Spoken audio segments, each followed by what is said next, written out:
हरे कृष्णा बच्चों, कैसे हैं आप सभी। जैसा कि आपको पता है, मैं यही बोलता हूँ कि कैसे हैं आप सभी, तो अच्छे होंगे। अच्छा बच्चों, आज जो हमें कवर करना है वो हमें देखना है मध्य पूरा पाषाण काल। जैसे कि आप पीछे हेडिंग देख रहे हैं, मध्य पूरा पाषाण काल। ये थोड़ा सा दिख नहीं रहा होगा, ये मध्य लिखा हुआ है यहाँ पे। मध्य पूरा पाषाण काल, बहुत ध्यान से देखना चीज को। Medial paleolithic age, middle paleolithic as.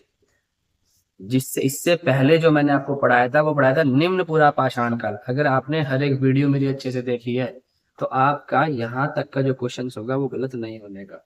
इसके बाद मैं जो आपको पढ़ाऊंगा अभी मध्य मध्य पूरा पाषाण काल के बाद, वो मैं पढ़ाऊंगा उच्च पूरा पाषाण काल। तो आप समझे, आपने प्राग ऐतिहासिक काल का एक कालखंड पूरा कर लिया। अगर ढंग से देखेंगे तो आपका ना तो मैचिंग का क्वेश्चन गलत होने वाला, ना आपका वन लाइनर क्वेश्चन गलत होने वाला। और अगर उसने कोई कथन और निष्कर्ष में डालकर कोई क्वेश्चन दिया है तो वो भी गलत नहीं होने वाला। सीक्वेंस के अंदर हम आए हैं आज मध्य पूरा पाषाण काल में, जिसका टाइम पीरियड बताया था मैंने 50,000 से 40,000 तक के बीच के आसपास का। तो मध्य पूरा पाषाण काल में, अच्छा बच्चों ये ध्यान रखना, यहाँ पे मैं मध्य पूरा पाषाण काल बोल रहा हूँ, मैं मध्य पाषाण काल नहीं बोल रहा। ठीक है, मध्य पाषाण काल मैं तब कवर कराऊंगा जब मैं आपको मध्य पूरा पाषाण काल के बाद उच्च पूरा पाषाण काल खत्म करा दूंगा। ठीक है, यहाँ से बड़ा कंफ्यूजन होता है बच्चों को कि यार कौन सा मध्य पूरा है, कौन सा मध्य पाषाण है, कौन सा नव पाषाण है, कौन सा उच्च पूरा पाषाण है, कौन सा पूर्व पूरा पाषाण काल है, कौन सा पाषाण काल है। इसमें इतने प्रॉब्लम होती है, उन सभी प्रॉब्लम को मैंने दूर किया है। अगर आपने मेरी वीडियो को बिल्कुल नंबर 1 से देखा होगा, सीक्वेंस में देखा होगा, तो हर एक चीज का चार्ट बना करके, हर एक चीज का टाइम एक्सप्लेन करके, तो मैंने आप लोगों को ये क्वेश्चंस यहाँ पर कराया, मतलब ये चैप्टर मैंने पढ़ाया है। तो सीक्वेंस से अगर आप चल रहे हैं तो आप लोगों को मेरी सारी बातें यहाँ समझ में आ रही होगी। जो आज की हम क्लास कर रहे हैं वो कर रहे हैं मध्य पूरा पाषाण काल। अब मध्य पूरा पाषाण काल का जो टाइम पीरियड था वो था 50,000 से 40,000 बीसी तक का। मध्य पूरा पाषाण काल में बच्चों आप 2 से 3 चीजें समझ लो जो यहाँ से क्वेश्चन अभी तक पूछे हुए हैं, उन्हें मैं सीधी भाषा में एकदम से क्लियर करता हूँ। मध्य पूरा पाषाण काल को पहला पॉइंट कहते थे फलक संस्कृति। अभी दिखाऊंगा मैं आपको, पहले एक इंट्रो सा ही देख लेते हैं इसका। क्या बोलते थे? फलक संस्कृति। अब फलक संस्कृति क्यों कहते थे अभी बताऊंगा इसे। तो पहला क्वेश्चन ये क्लियर हो गया, फलक संस्कृति कौन सा युग कहलाता था? तो आप बताएंगे मध्य पूरा पाषाण काल। ठीक है, कोई मध्य पाषाण काल नहीं लगा देगा यहाँ पर, यहाँ लगाएंगे मध्य पूरा पाषाण काल, फलक संस्कृति। दूसरा आता है कि मानव के कंकाल के जो सबसे पहले साक्ष्य मिले हैं, किसके? मानव के कंकाल के। समझ में आ रहा है बच्चों? मानव के कंकाल के जो सबसे पहले साक्ष्य मिले हैं वो मध्य पूरा पाषाण काल की नर्मदा घाटी से मिले हैं। अभी मैं दिखाऊंगा नर्मदा घाटी कहाँ है। जहाँ नर्मदा नदी बहती है वहीं नर्मदा घाटी को रिप्रेजेंट हम करते हैं। थोड़ी तबीयत खराब है मेरी, तो आप लोगों को आवाज में थोड़ा सा डिस्टरबेंस हो सकता है, पर अगर आप ध्यान से सुनेंगे तो समझ में आएगा। तो मैंने एक बोला फलक संस्कृति, और एक मैं बोलूंगा यहाँ पे नर्मदा घाटी, जहाँ से मानव कंकाल के पहले साक्ष्य मिले हैं। तो वो आप बताएंगे मध्य पूरा पाषाण काल। ये आया हुआ क्वेश्चन है, मध्य पूरा पाषाण काल। तो फलक संस्कृति और मानव कंकाल और नर्मदा घाटी। ठीक है, ये ध्यान रखनी है हमें इसी टॉपिक में। तो मध्य पूरा पाषाण काल में इन्हीं चीजों को हम देखेंगे। अब हम स्लाइड्स पे आते हैं अपने। जैसे आप देख रहे हैं मैंने एक इमेज सी बना रखी है इसकी, तो आप देखिए पहला लाइन हम टच करते हैं, मिडल पैलियोलिथिक एज, मध्य पूरा पाषाण काल। इससे पहले मैंने बताया था पूर्व पूरा पाषाण काल। अब मतलब कि निम्न पूरा पाषाण भी बोल दो, पूर्व पूरा पाषाण काल भी बोल दो। ये स्लाइड बच्चों ठीक दिख रही है आप लोगों को? बिल्कुल सही है। चलो तो अब आगे समझो। मिडिल पैलियोलिथिक एज, मध्य पूरा पाषाण काल, 50,000 से 40,000 बीसी तक। बीसी भी मैंने आप लोगों को समझा रखा है पहली क्लास में, क्या बोलते हैं? ईसा पूर्व, हिंदी में बोलते हैं ईसा पूर्व, ईसा मसीह के जन्म से पहले। तो देख ये क्या कहते हैं, ये कह रहे हैं कि यहाँ पर काटने वाले औजार पाए गए। अब आप निम्न पुरा पाषाण काल से मध्यपुरा में आए हो, तो सोचो वहां जो ये हथियार यूज करते थे या जिनसे ये शिकार करते थे, सीधा पत्थर उठाया और उठा के मार दिया। जब ज्ञान ही नहीं था किसी चीज के बारे में, तो कैसे करते? जो हाथ में दिखा उठाया और मार दिया। अब जैसे जैसे ज्ञान डेवलप होगा वैसे वैसे तो आदमी चीजों को सुधारेगा। तो ज्ञान डेवलप होना स्टार्ट हो रहा है आपका मध्य पुरा पाषाण काल में। जब उसका ज्ञान डेवलप हो रहा है ना, तो जो पत्थर उसके पास थे, इसलिए हम पाषाण, हर जगह पाषाण युग ही आ रहे हैं। यहाँ पे देखो पाषाण पाषाण पाषाण, दैट मीन्स कि पत्थर का जो एज युग था, है ना। तो जैसे जैसे दिमाग आना स्टार्ट हुआ तो इन्होंने सोचा यार इन पत्थरों को क्यों ना घिस करके थोड़ा पैना किया जाए, और पैना, अगर हम इसे पैना करेंगे तो हम इससे ज्यादा अच्छा शिकार कर पाएंगे। तो यहाँ जैसे ही विकसित हुआ इनका दिमाग, तो इन्होंने क्या करा, उस पत्थर को छील कर काट कर पैना करना शुरू किया। यानी यहाँ पर धारदार हथियार बनाए जाने लगे पत्थरों के। तो वही मैंने यहाँ पे लिखा है कि यहाँ पर काटने वाले औजार पाए गए, अर्थात पत्थर पर जो धार देकर बनाए जाते थे वो हथियार यहाँ पर पाए गए। यानी पत्थरों पे धार इन्हें लगानी आ गई थी। इस चीज का इन्होंने विकास कर लिया था कि अगर हमें अच्छा शिकार करना है तो फिर हम लोग को क्या करना पड़ेगा, अपने औजार थोड़े अच्छे करने पड़ेंगे। और अच्छे औजार कैसे होते हैं? जो मतलब नोकीले होते हैं, चिकने होते हैं, जिनकी पकड़ अच्छी होती है, वो अच्छे हथियार। तो उन्होंने पत्थरों को काट कर छील कर इस तरीके से औजार बनाने शुरू किए। तो अगर आया क्वेश्चन कि काटने वाले औजार की स्टार्टिंग कहाँ से हुई, तो मध्य पूरा पाषाण काल से। और वो जो औजार पाए गए, वेधनी एंड खुरचनी, ठीक है, पीसर एंड स्क्रैपर, ये लिखा हुआ है मैंने। तो आप समझे, वेधनी को ना बोरर भी बोलते थे, बोरर। जो आज आप देखना बोरिंग की जो मशीन होती है, जो ड्रिल मशीन वाली होती है, ऐसा ऐसा वेद, वेद मतलब कि ड्रिल करना, छेद करना। तो नोकीली चीजें होती थी आगे से, तो ये होती थी वेधनी, यानी कि नोकीली चीज से शिकार करने में ज्यादा आसानी रहती थी उन लोगों को। तो वेधनी। और खुरचनी जो होती थी, जैसे खुरपा देखा है, देखा हुआ खुरपा, जिससे हम मिट्टी को ऐसे हटाते हैं, मिट्टी को खोदते हैं ऐसे। तो खुरचनी मतलब खुरचन करने वाली। तो हथियार पत्थर के ऐसे बने जिससे आप खुरच भी सकते हो, तो खुरचनी। तो अभी दिखाऊंगा इनको ये कैसे बनाते थे। तो मतलब अंदाजा लगा ना, कभी तुम सोचो बिल्कुल ही एकदम खुरचनी एकदम बिल्कुल अच्छे से बनाई जा रही है ना। वेधनी मतलब बोर करने वाला या नोकीले हथियार, जो नोकीले हथियार बहुत अच्छे से बनाए। इमेजिन करो यार, जैसे जैसे विकास हो रहा है वैसे वैसे तो काम करेगा वो। तो इतना बढ़िया सटीक नहीं था, पर हाँ ये था कि उन्हें ये समझ में आ गया था कि अब हम लोगों को थोड़े हथियार ठीक करने पड़ेंगे। तो काटने वाले और जो आपके औजार, मतलब काटने वाले जो औजार थे वो किस प्रकार के थे, वेधनी और खुरचनी। अगर पेपर में आया वेधनी खुरचनी जैसे हथियार कहाँ दिखाई दिए, तो बताएंगे मध्य पूरा पाषाण काल में। सब काटने वाले हथियार थे, ठीक है बच्चों। मध्य पूरा पाषाण काल काटने वाले हथियार। जो निम्न पूरा पाषाण काल था सिर्फ पत्थर के हथियार। यहाँ पर उनकी शेप, उनका साइज, उनकी आकृति चेंज हो गई जैसे जैसे उनमें दिमाग आया, ठीक है। उसके बाद नेक्स्ट देखें। पहले देखो ये सही दिख रहा है आप लोगों को, बिल्कुल ठीक दिख रहा है, सही है। तो अब सुनेंगे यहाँ पर, यहाँ देखो मैंने क्या लिखा है कि इस काल में क्वार्टजाइट पत्थर के स्थान पर। अब इसका मतलब ये मत समझना है क्वार्टजाइट था ही नहीं, क्वार्टजाइट भी था।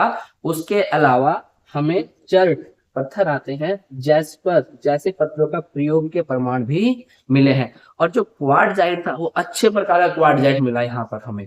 यानी कि जैसे जैसे डेवलप होना शुरू हुआ चीजों का भी, वो अच्छी किस्म की चीजों का चूजिंग, मतलब चूज करने लगे, अच्छी चीजों का वो चुनाव करने लगे। जो अच्छी चीजें होती थी उनको वो यूज में लाने लगे। तो क्वार्टजाइट पत्थर भी अच्छे प्रकार का मिला, और उसके साथ साथ चर्ट पत्थर, जैस्पर पत्थर, इनके औजार भी मिलने लगे। चर्ट और जैस्पर के औजार भी आपको मिलने लगे, ठीक है।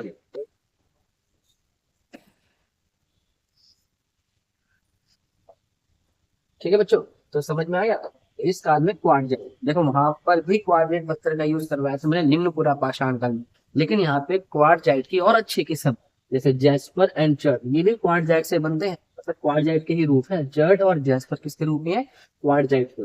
तो क्वार्टजाइट की अच्छी किस्म का यूज होने लगा, चर्ट का, जैस्पर का। तो अगर आता है कि क्वार्टजाइट की अच्छी किस्म का यूज कहाँ से स्टार्ट हुआ, मध्य पूरा पाषाण काल से। तो मध्य पूरा पाषाण काल में क्वार्टजाइट के थोड़े और अच्छे प्रकार के आपको क्या दिखाई दिए, औजार दिखाई दिए पत्थरों के। और यहाँ पर सबसे ज्यादा उपकरण किसके मिलते हैं बच्चों, फलक के, फलक, है ना। जो फ्लक होता है ना बच्चों, ये फ्लक मतलब इंग्लिश में से ब्लेड बोलते हैं। ब्लेड, आपने ब्लेड देखा होगा ना, साइड है कैसे थे, पैनी, और बिल्कुल पतला होता है ब्लेड जो आराम से पकड़ता है।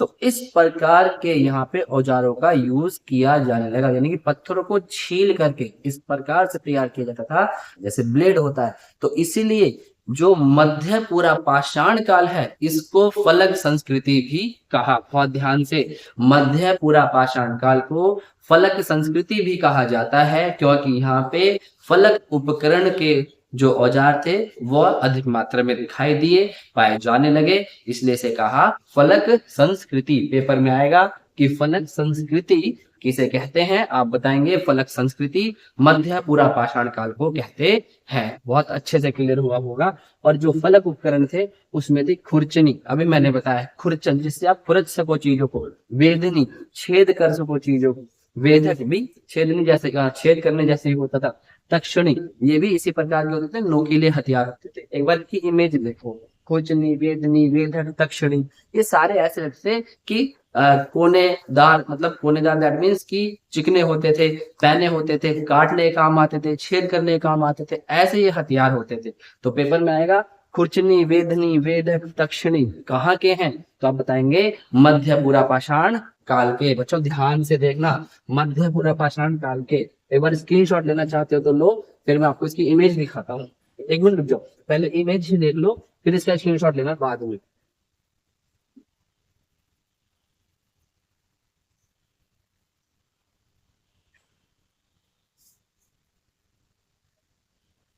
देखो थोड़ा सा दिखेगा, ये ब्लर सा दिखेगा, तो फिर भी आप कोशिश करना समझने की, है ना। ये इमेज सही दिख रही है बच्चों, एक बार देख लो ठीक ध्यान से, ऐसे में कोई ब्लर हो रही हो, ठीक दिख रही है, ज्यादा लाइट तो नहीं हो रही, सब दिख रहा है, ठीक है।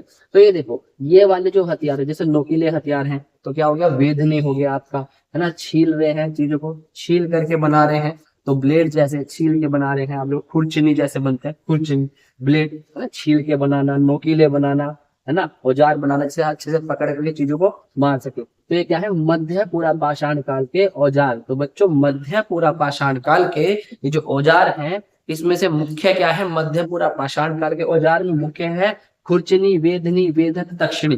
खुरचनी, वेदनी, वेदक, तक्षणी ध्यान से रखना है। जब पेपर में क्वेश्चन आता है तो गलत हो जाता है कि निम्नपुरा में था मध्यपुरा में, तो जब भी मध्यपुरा पाषाण काल की बात आए आप समझना भैया ने इमेज भी दिखाई थी, वेदनी, खुरचनी, तक्षणी, वेदक सब बताए थे। तो सब क्या थे, मतलब कि औजारों का और अच्छा किस्म आ गई मानव को बनाने के लिए, उसने औजारों का और अच्छा रूप ले लिया। तो ये थे मध्यपुरा पाषाण काल के औजार। ठीक है, एक बार आप इसका स्क्रीनशॉट ले लें, फिर ठीक हो जाएगा। कुछ मिनट रुक जाएंगे और दोनों एक साथ हो गए, बस एक मिनट रुक जाएगा, चलो ठीक करता हूँ इसे, एक मिनट रुकिए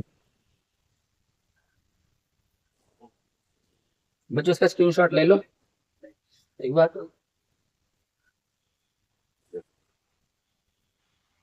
ले लिया हुआ। अच्छा इस पहले वाले का भी आप ले सकते थे, इसका मैंने दिलवाई नहीं था स्क्रीनशॉट, इसका भी ले लो बनाए तो। चले, अब आते हैं हम अपने थर्ड पॉइंट पे। ये भी हो गया। अब देखो ध्यान से, तो अब आपको फलक संस्कृति पता चल गई, मध्य पूरा पाषाण का। अब समझो यहाँ पर नर्मदा घाटी का रोल। पहले नर्मदा घाटी देखो, नर्मदा घाटी नर्मदा नदी से बनी, नर्मदा नदी से ही नर्मदा घाटी आपकी बनी हुई, यानी कि जो नर्मदा नदी के आसपास का क्षेत्र है उसी को हम नर्मदा घाटी का क्षेत्र कहते हैं। तो नर्मदा घाटी के पास हमें मध्य पूरा पाषाण काल से मानव का कंकाल मिला है सबसे पहले। तो आप आंसर लगाएंगे कि नर्मदा घाटी, यानी कि मध्य पूरा पाषाण काल। दोबारा मैं बोलता हूँ कि मानव का कंकाल सबसे भारत में कहां पर पाया गया, तो आप बताएंगे नर्मदा घाटी के पास में। और नर्मदा घाटी कहाँ पर है, मध्य प्रदेश के पास। मध्य प्रदेश से लेकर ये जो नर्मदा नदी है, ये मध्य प्रदेश से निकलती हुई कहाँ जाती है, अरब सागर में गिरती है। अभी फिलहाल के लिए आप मोटा मोटा मैंने आपको समझाया, अदरवाइज जब मैं ज्योग्राफी में नदियां पढ़ाऊंगा तो वहां पर आपको मैं अच्छे से क्लियर कर दूंगा। फिलहाल आप नर्मदा घाटी को देखो, उसके बाद उस चीज को समझाता हूँ। मैप को देखो एक बार पहले, देखो ये भारत का मैप सही दिख रहा है बच्चों, मैप बिल्कुल ठीक दिख रहा है। मैं चेक कर लेता हूँ।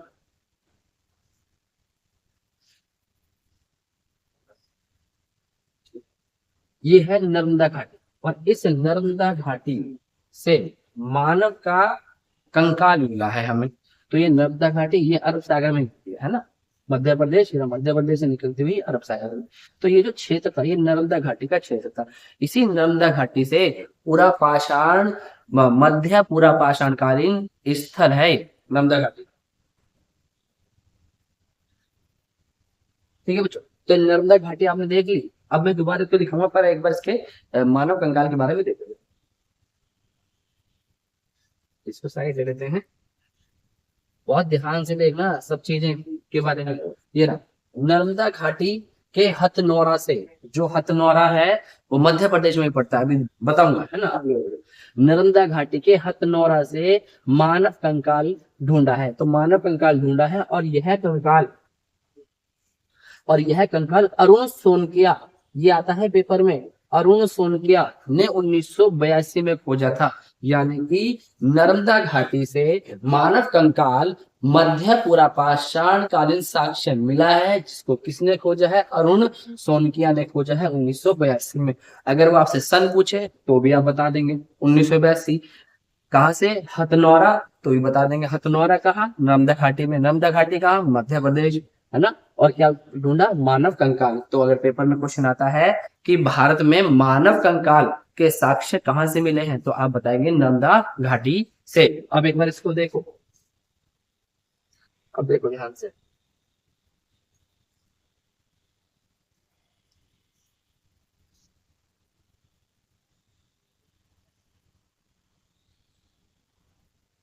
ये देखो ये नर्मदा घाटी।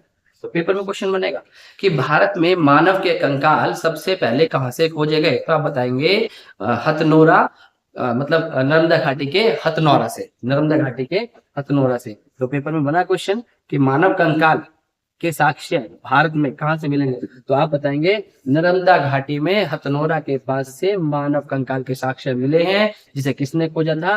अरुण सोनकिया ने 1982 में से खोजा था। और कौन सा है? मध्य पूरा पाषाण कालीन साक्ष्य है। तो मध्य पूरा पाषाण कालीन साक्ष्य क्लियर हुआ? मैं बार बार इसलिए बोलता हूँ कि आपको अच्छे से समझ में आ जाए। ठीक है बच्चों, चलो तो ये भी पॉइंट हो गया, नर्मदा घाटी की समझ में आ गई। और देखिए इसका स्क्रीनशॉट आपने ले लिया होगा। तो ये ठीक है।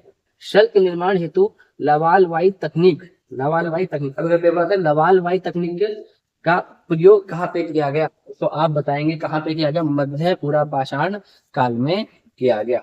उसके बाद इस काल में कोर, शल्क के तथा फलक के उपकरण प्राप्त हुए हैं। ये सब मैंने आपको बता दिया। शल्क, फ्लेग और फलक, ये फ्लेग अलग है और फलक अलग है।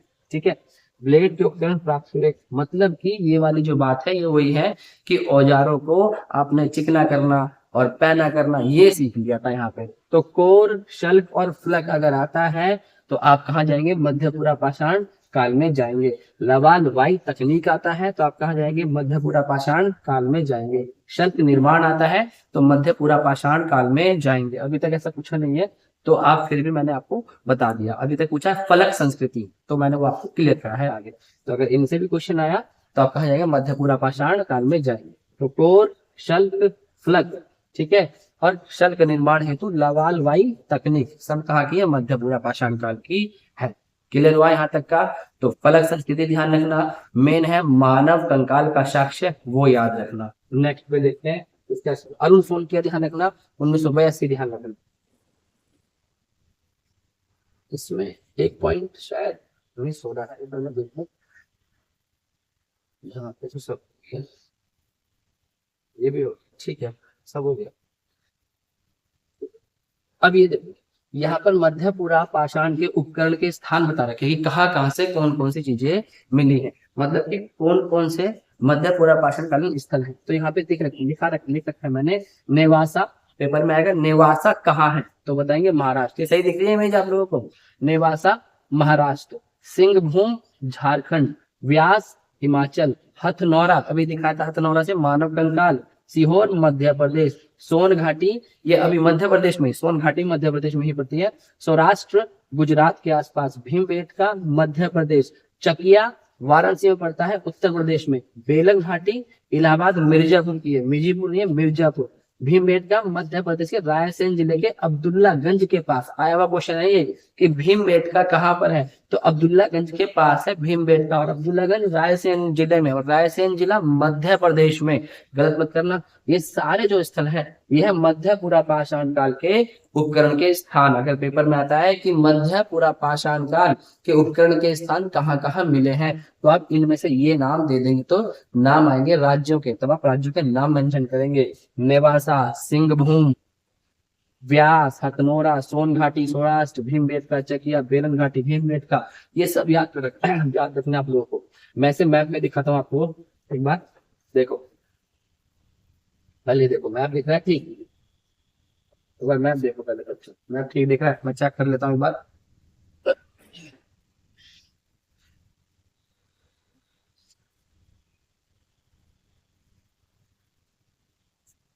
तो देखो बच्चों, जो नेवासा है वो महाराष्ट्र में है ना।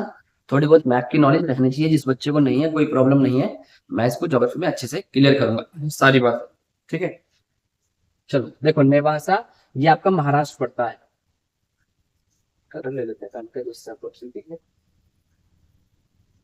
ये जो महाराष्ट्र पड़ता है, तो महाराष्ट्र, ये महाराष्ट्र, तो यहाँ पे था नेवासा, ठीक है। ये है आपका महाराष्ट्र, तो नेवासा। थोड़ा पेन मोटा हो रहा है ये,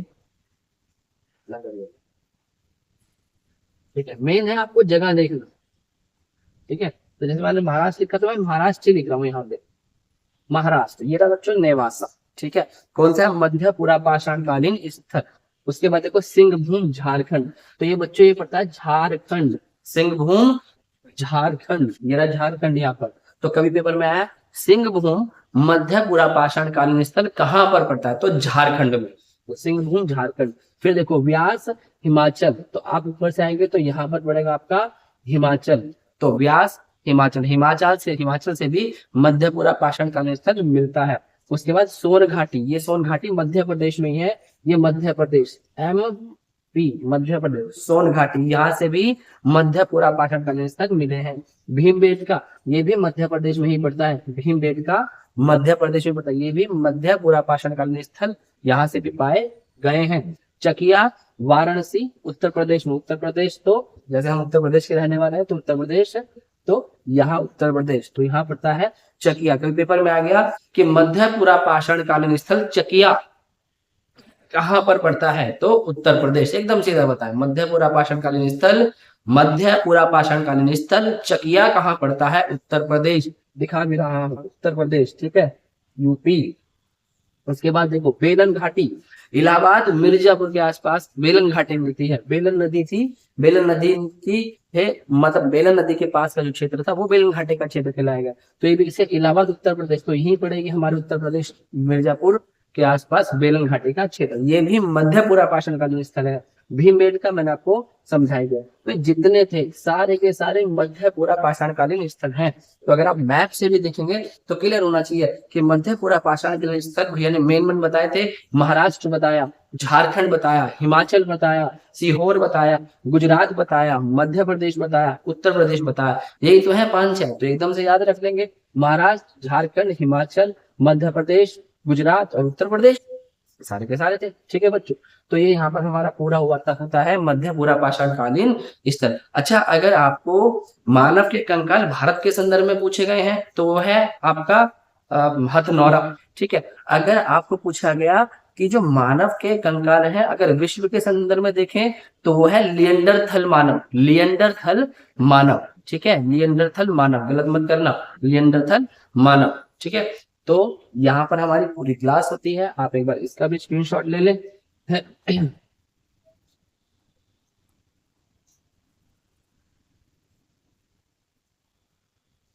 इसका भी स्क्रीनशॉट मैं सेलेक्ट कर देता हूँ।